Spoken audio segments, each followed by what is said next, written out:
Hello, and welcome to the first matches of the Pokémon Scramble. I am Wrench, the tournament director and commentator for this double elimination tournament. In this first round of action, we will be seeing Jen versus Ryon, FadedOasis versus Djoosah, Grif versus Tauve, and Vercingetorix versus VirtualAdept. Let's start off with Jen versus Ryon.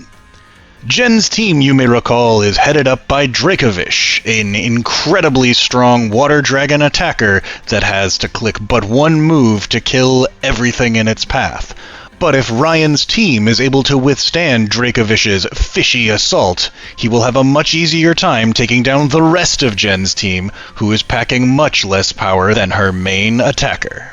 Ryon's key attacking Pokémon are going to have a hard time with Dracovish, as Flareon's fire attacks will be resisted 4 times by the water dragon, and Hatterene is incredibly slow and specially bulky, but not particularly bulky against the type of damage that Dracovish deals. It will be interesting to see whether Ryon can get off the ground with Dracovish, or if Jen chooses to start with something other than Dracovish, allowing Ryon's team to get a groove together and perhaps put up some screens or some other interesting tactics. Let's find out who wins this first battle of the Pokémon Scramble. Ryon in the foreground, Jen in the back with her Dracovish. Dracovish's Vicious Wren starts off taking a chunk off of Prinplup as it puts together a substitute.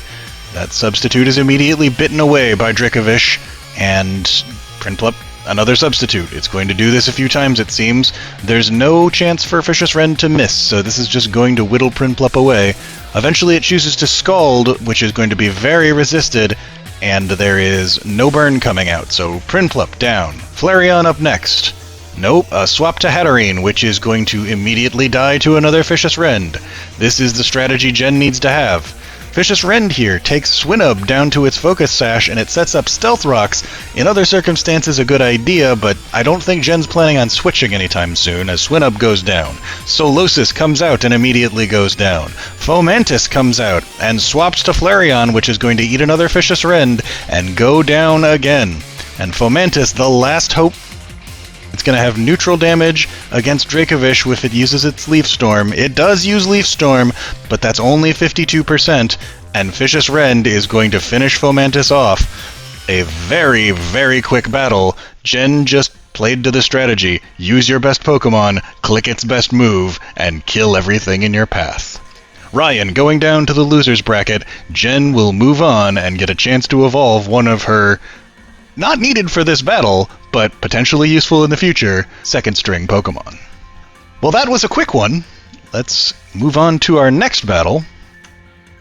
Our next battle between FadedOasis and Djoosah. Faded's team has some solid potential. I think a lot of that is locked behind evolutions still, but Faded has solid attackers in Beartic and Bramblegast, and decent supportive moves among his entire team, honestly. Djoosah is all about damage. Djoosah's team doesn't have a lot of supportive moves, no entry hazards, very few status effects other than the Nuzzle on Minun, and Djoosah has that Spectrier as well, which I think is the strongest Pokemon in this battle.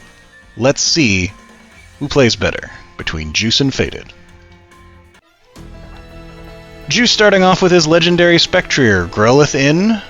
Reducing its attack is no big deal. A Spectrier nasty plots to boost special attack, but Growlithe roars it away, making Mismagius come out. It's also going to miss a Stone Edge on that Mismagius, leaving now so that Klefki can tank the Power Gem. Good enough. Djoosah going back to the Spectrier, which tanks the Draining Kiss fairly effectively. Klefki setting up a light screen will make special attacking moves less effective against that team. Growlithe comes out again. Intimidate not gonna matter, but Shadow Ball going to take it down to about 30%. Beartic comes out as well. Faded doing a fair bit of switching here, but he does keep getting special attack drops and other things that are problematic. Icicle Spear, a perfect move into a substitute as it hits multiple times and will kill the Spectrier from behind that substitute no less. Icicle Spear not going to be as effective into Clang. Its Steel typing very much going to resist that. Gear Grind will hit twice and is super effective against Beartic, so that is going to take it down. Intimidate cannot reduce Clang's attack stat thanks to its Clear Body ability, and a Wild Charge will take a piece off of Pineco and a smaller piece off Clang as it shifts gears, boosting its speed into the stratosphere and its attack by 1. A Gear Grind with 1 critical on there brings Pineco down to the red as it sets up some spikes. If Juice needs to switch in, that could be a problem, but for now, Clang seems to be doing the job pretty effectively on its own. Boosted speed and boosted attack. Klefki this time going to put up the physical damage screen in Reflect as Clang does another Gear Grind. 3 times speed and 2 times attack now, and a Draining Kiss not going to be particularly effective. Gear Grind is going to hit twice and kill the Klefki, even through that Reflect. Bramblegast out now, as a Gear Grind is going to hit it down to 24%, and Strength Sap takes away the health, but not the attack power that it normally would, again thanks to Clear Body. Clang going to hit another Gear Grind, and we're probably going to speed things up a little bit here, as the Strength Saps are going to just keep Bramblegast alive, and eventually that Reflect is going to wear off, and Clang will hit it even harder, and perhaps even kill it.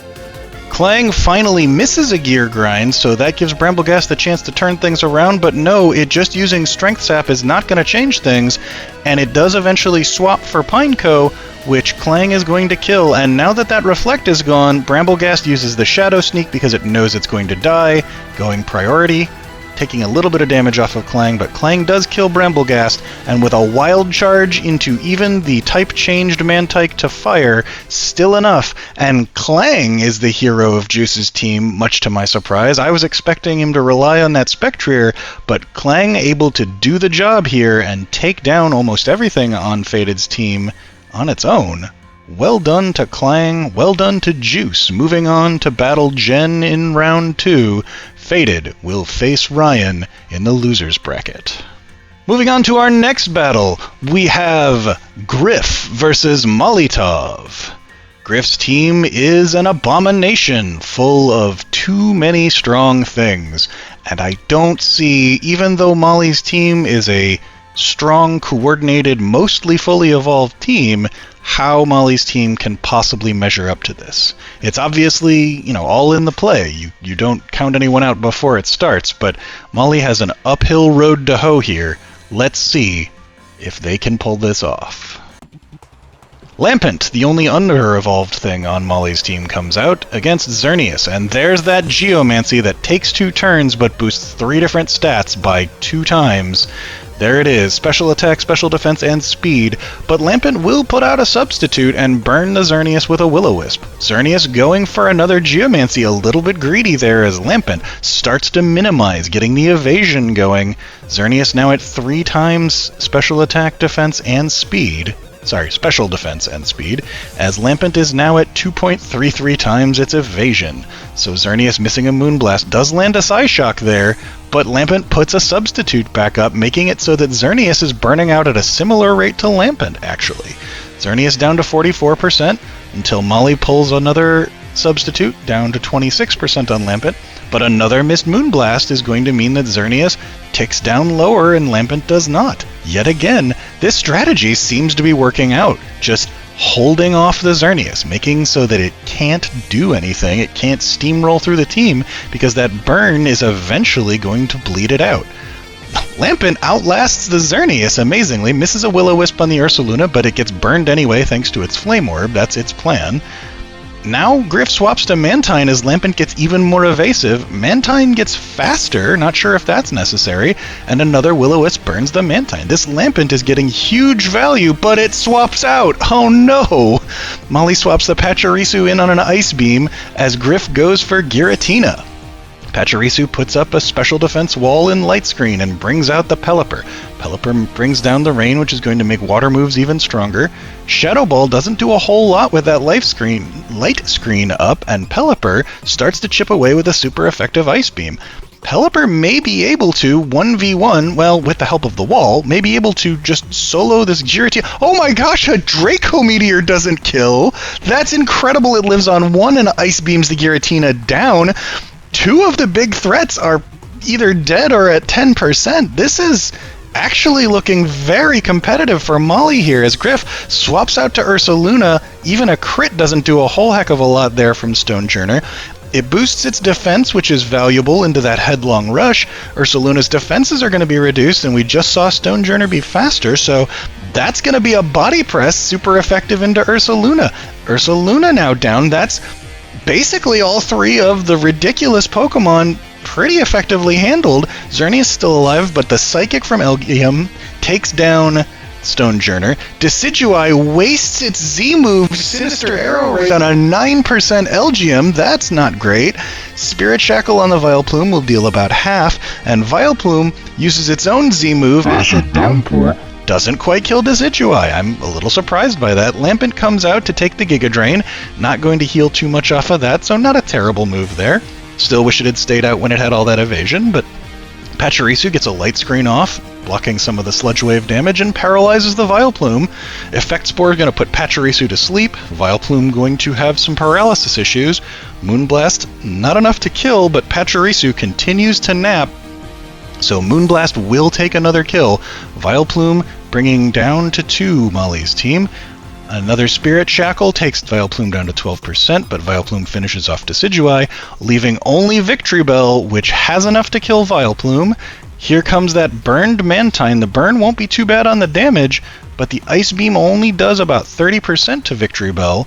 I'm a little surprised. I guess that's bulkier than I thought it was. Another super effective move in Signal Beam brings it down to its berry, but that heals it, and Mantine goes down. Victory Bell at 80%, but the light screen has worn off. Xerneas back in, faster, and a Moonblast kills.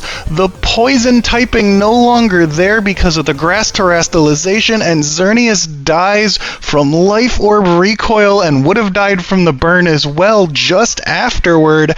Grif technically wins this battle, but no Pokemon survive. What an incredibly close match. I did not think Molly's team would get that close, but Grif's team flirting with disaster there and not even making terrible maneuvers, just unable to break through that Lampent early. Had Molly kept that Lampent in, might have been able to get even further, maybe get the win, but in a match about as close as things come, Grif does advance and sends Molly to the loser's bracket. What a close battle. Moving on to our fourth and final battle for today, we have a battle between close friends Vercingetorix and VirtualAdept. Vercingetorix's team is one of those that I have described as a potential top contender in this tournament. I think his Articuno has a really strong moveset thanks to some of the later generation moves. He's got mostly fully evolved Pokemon, just that Blitzel left to evolve. I think his team is going places.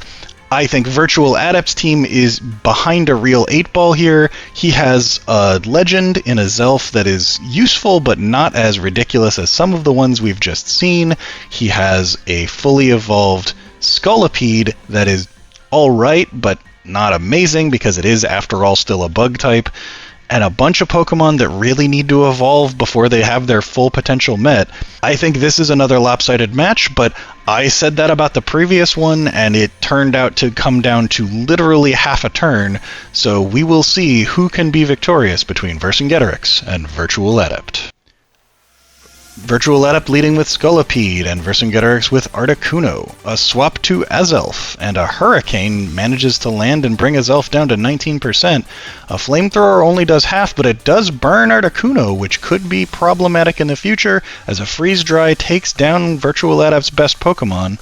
Articuno flees the Rockruff, which is just using Stealth Rock, so that's interesting, and VirtualAdept wisely tanks the Surf with a Quaxwell. Quaxwell misses that triple axle as an Ice Beam does even less damage to it. Not sure about Empoleon's move selection there, but triple axle into the Steel Water type is also doing 1% damage, which is healed off by the leftovers. Rapid Spin will boost Quaxwell's speed, but not really do anything much else. Empoleon only losing 1% after the leftovers now, so making very slow progress, as Ice Beam hits Quaxwell again, bringing it to the red, and VirtualAdept going to swap out to the Lotad, which Grass Knot is a move that deals damage based on weight, so that's not going to do a whole heck of a lot to Lotad, being a tiny little thing. Lotad also pulling out the substitute strategy here, but this also has Synthesis, so a decent combination of things, as it takes a 37% chunk and another 25% from its substitute. Ice Beam takes that out, and a Synthesis brings it right back up into the 80s, plus another bit for the leftovers. Critical hit Ice Beam going to make things a little bit more complicated for Lotad now, as it substitutes down to just under 15%, and another heal brings it back up into the 70s. Ice Beam crits again. Vercingetorix getting the look as well here, as Lotad forced to get out, and Quaxwell comes in on the Surf, taking it down. VirtualAdept brings in Scolipede. Here's its Z-Power move, Tectonic Rage, and that's going to be very effective into the Empoleon, taking it down in one. Articuno comes out. Stealth Rock's not going to bother that thanks to its heavy-duty boots, but a Hurricane will take out Scolipede, and VirtualAdept down to just the under-evolved things on his team. Dragalge gets charmed. That won't matter too much because it's a special attacker. Lotad comes out just to feel the wrath of Devastating Drake, the Z move on Vercingetorix's side. Venonat with a Skitter Smack, that will be important because that reduces special attack. And a Draco Meteor brings Venonat down to its sash. Could we see the Thief attack from Venonat? No. Skitter Smack will bring down the special attack. Perish Body will trigger, meaning that both of these two Pokemon will die in 3 turns. There's the Thief! It's going to be super effective, kill the Cursola, and steal its item. It's not a particularly relevant item right now, but you did manage to do it. Pursuit, gonna kill Venonat, and would have trapped it even if it had tried to leave, leaving VirtualAdept with just Rockruff to kill 4 different Pokemon. Articuno gets charmed. That's not that big a deal, but the burn will bring Articuno down, so Rockruff's still able to hang on. Population Bomb. This is Vercingetorix's Hacks move that is going to hit multiple times and cause flinch chance. Flinches Rockruff once. Oh! Stomping Tantrum is actually boosted thanks to being flinched the previous turn, so that will kill Smeargle in one after the Stealth Rocks.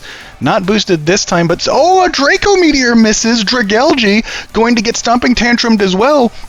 This Rockruff has taken out 3 and it's ground type, so Blitzel's electric moves won't matter. Flame Charge takes 43% off Rockruff, still super effective from Stomping Tantrum, and Rockruff has got the win for VirtualAdept, completely coming from behind, completely smashing my expectations.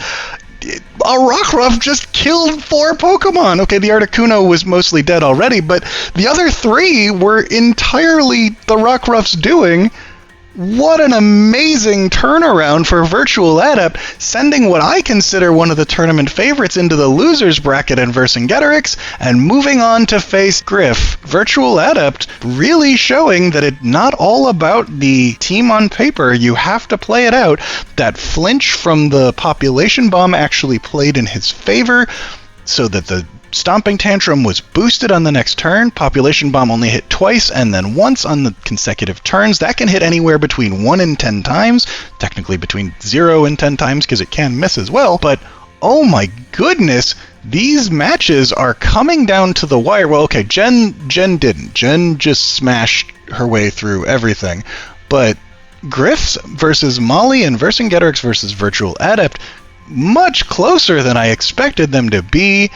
Here are your winners: Jen, Juice, Grif, and VirtualAdept advancing on, but the losers still able to participate in the losers bracket. We will see them at the end of this first round.